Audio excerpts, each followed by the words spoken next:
process at work. Okay, I'm starting to get it. But why are hiring managers so obsessed with these analytical skills? Like, what's the big deal in the interview process? Well, think about it. Every company has Oh, challenges, yeah, for sure. and they need people who can not only spot those problems, but actually come up with solutions. Someone who can think critically, assess the situation, and then make a solid decision based on whatever information they have. That's gold to an employer. That's so true. It's like they're looking for a detective to crack the case of whatever problem the company's facing. Exactly. And that's where these analytical interview questions come in. They're designed to kind of give a peek into how a candidate's mind works. Can they think on their feet? Do they ask the right questions? Can they take a messy situation and break it down into pieces? So it's less about having the right answer memorized and more about showing your thought process. Exactly. They want to see those wheels turning. That's what's really valuable. Now, this workable guide actually has some really good examples of questions that target those skills. Were there any that stood out to you?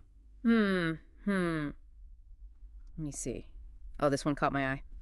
Describe a time when you had to solve a problem without all the necessary information. What did you do? I feel like that's something we've all faced at some point. What are they really looking for with a question like that? Oh, that's a good one. It's brilliant because it forces the candidate to think back on a real-life situation where they had to be resourceful. Did they panic or did they find a way to, like, gather the missing pieces? It's a real life puzzle. They want to see if you can stay calm and think outside the box, right? Absolutely. And it also reveals how someone handles uncertainty and ambiguity. Because in the real world, you rarely have all the information you need. So being able to navigate those situations, that's crucial. Yeah, thinking back to my own experiences, that coin would definitely separate those who can truly think analytically from those who just freeze up when things get tough. It's Yeah. not just about the answer, it's the journey to get there. Exactly. And that's the difference between a good candidate and a great one. Hmm. Okay, let's pull up another one from the guide. This one was intriguing. Your manager wants to buy new software or hardware to boost the team's productivity and asks for your recommendation. How would you reply? Ooh, that's a tricky one. You can't just say, oh, yeah, get that fancy new program everyone's talking about. There's got to be more to it, right? Like, what kind of answer would really impress an interviewer? Well, it's all about showing that you can be like a strategic advisor, not just a tech enthusiast. So you want to show that you actually get the team's needs, that you've looked into different options, weighed pros and cons, and can make a well-thought-out recommendation. And not just say, get this, but actually explain why. So it's like a mini case study, right? You've got to prove you did the research, analyzed it all, and have a solid argument. Exactly. It showcases your problem-solving skills and your communication skills all at once. And that's valuable in pretty much any role, wouldn't you say? Oh, yeah, for sure. It's not about being the smartest person. It's about getting your ideas across. Now, there's another part of this guide that I find really interesting, and it's the emphasis on going beyond just the right answer. It talks about looking for those subtle clues about a candidate's analytical thinking, like reading between the lines, right? What are some of those things interviewers are looking for beyond just what's being said?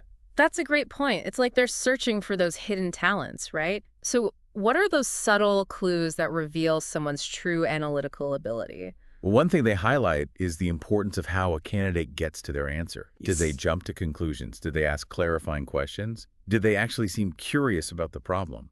Those small things speak volumes about how their mind works. Yeah, it's like they're assessing how you think, not just what you know. Yeah. Like, are you someone who just takes things at face value, or do you actually want to dig deeper?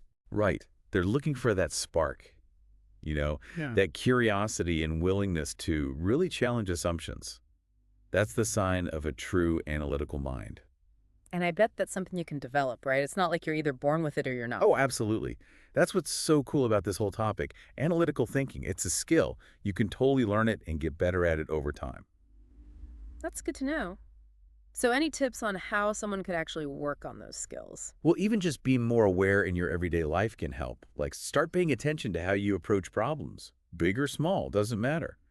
Are you jumping to conclusions or are you taking the time to gather info and consider different views? That's a good point. It's like training your brain to think more analytically, even in those regular, everyday situations. Exactly. And don't be afraid to push yourself a little. Read articles or books on things you don't know much about. Take some online courses, even just debate stuff with friends or coworkers. The more you expose yourself to different ways of thinking, the stronger those analytical muscles get. I like that. It's like a mental workout. Speaking of workouts, Hmm. the Workable Guys also talks about some red flags. Things interviewers might see as, like, warning signs that a candidate isn't as analytical as they say they are. Oh, interesting. It's like they're looking for cracks in the armor. What are some of those red flags? One of the biggest ones is giving those canned answers. The generic ones that sound good but don't have any real substance, no personal experience to back it up, like they just memorized something out of a textbook. Yeah, it's like they're trying to force a square peg into a round hole. They haven't really thought about it or connected it to anything real. Exactly. And that's a big turnoff for interviewers. They want to see real, genuine thought, not just something recited. So it's not enough to know the right answers. You have to explain why and how you got there. Exactly. And that's where asking those clarifying questions comes in. If someone is hesitant to ask for more information, or they seem fine with just a surface-level understanding, that's a red flag. Because let's be real, in the real world, you're hardly ever going to have all the answers just handed to you. You're going to have to do some digging, ask the right questions, and be willing to challenge what you think you know. Absolutely. And that actually leads to another red flag, making assumptions instead of checking the facts. Analytical thinkers, they're naturally curious and a bit skeptical. They don't just accept things blindly. They question, they dig deeper, and they look for proof. Like the mythbusters of the business world. Haha, I love that. They're not afraid to question the status quo, test things out, and find the truth, even if it means proving themselves wrong. So it's not just about being smart. It's about being honest with yourself intellectually, which can be tough, right? Hmm. Admitting you might not know everything. It definitely takes courage. And that's where self-awareness comes in. Strong analytical thinkers know their own biases. We all have them. But it's about recognizing them and figuring out how to keep them from messing with your decisions. So being honest with yourself, knowing your limits, and then looking for different viewpoints to challenge your own thinking. Exactly. It's a skill, and it takes practice and effort. You know, it's interesting because we've been talking about all this in the context of job interviews, but it seems like these are good qualities to have in life generally, don't you think? Oh, absolutely. Making big decisions, negotiating, even just figuring out what's for dinner, analytical skills can help with all of that. Yeah, it's about making smart choices, not just going with your gut all the time. Precisely. And the more we use those skills, the better we'll be at handling, well, just life in general. This workable guide also makes a point about communication skills. Mm. It's not enough to just have these amazing insights. You have to be able to actually share them in a way that's clear and makes people want to listen. Totally agree. It's like building a bridge between your mind and everyone else's. You Yeah. could have the best ideas ever, but if you can't explain them well, they're just going to get lost. So it's a two-part challenge: analytical skills and strong communication skills. Exactly. And they actually work together.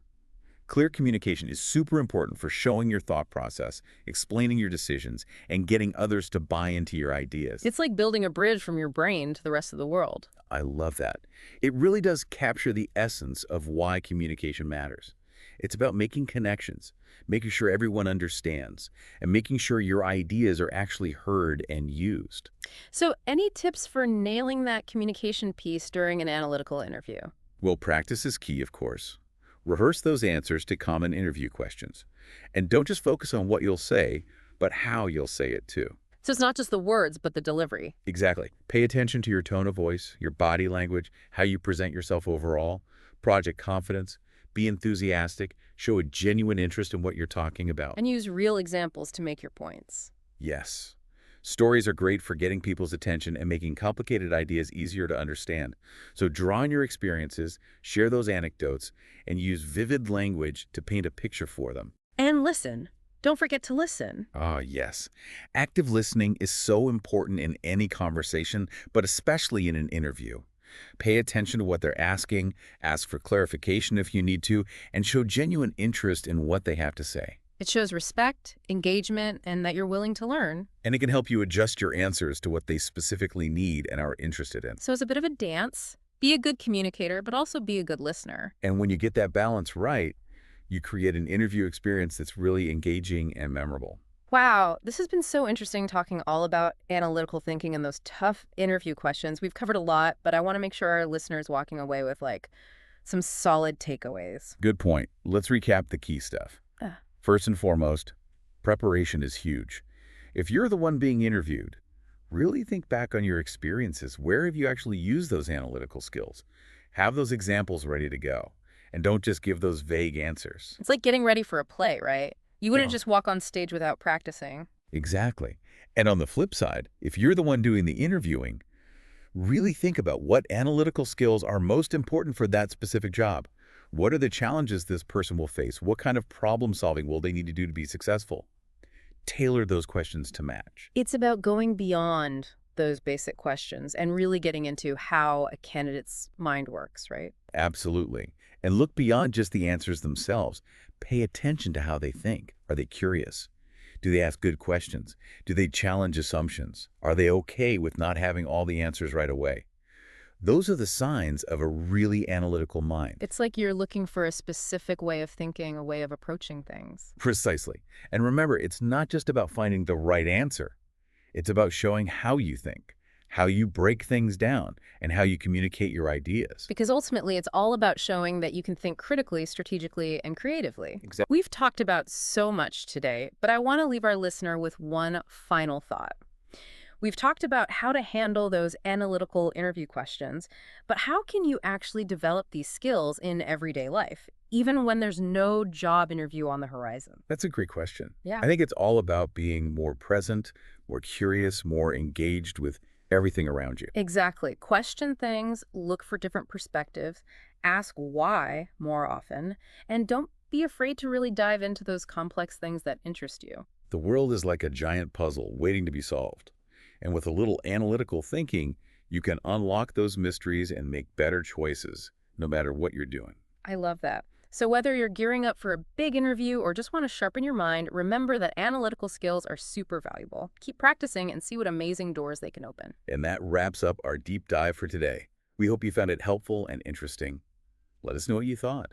Have you ever used any of these tips in your own interviews? Share your stories on social media. We'd love to hear from you.